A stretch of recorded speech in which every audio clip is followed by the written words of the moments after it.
সময় খুঁজে আসছিল বাড়িতে ফুল তুলতে পেরেছিলাম সকালবেলা।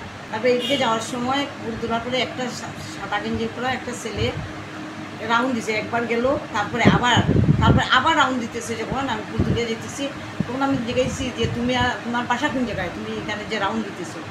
আমার কাছে যে রহিমের দোকানের সামনে আমার বাসা। আমি কই রহিমের দোকানের সামনে তোমার বাসা, এইদিকে কী করতেছো তুমি এই রাস্তার উপরে? আমি ড্রাইভারি করি, এখানে লালবাবু বলে একটা লোক আছে, ওর গাড়ি আমি চালাই, গাড়িটা আমার বার করতে লাগে।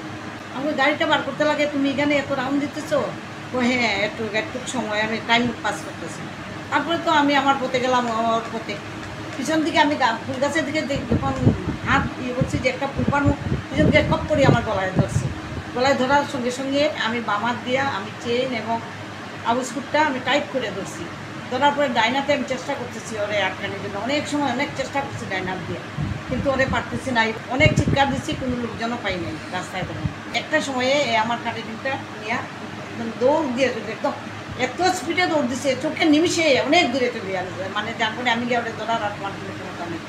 ও যখন আমার গলায় ধরছে তখন আমি ব্যালেন্স থাকতে পারছি, আমি নিচে পড়ে গেছি।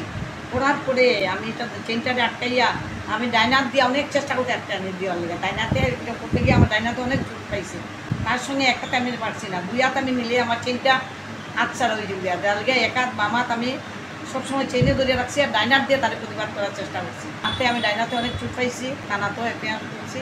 আমি জানি না লাস্টে কী হয়, তারা কী করে। এতদিন ধরে এই পাড়ার মধ্যে আমি এত সকাল ঘুরে মর্নিং ওয়াক করি, এইরকম কিছু পাই না।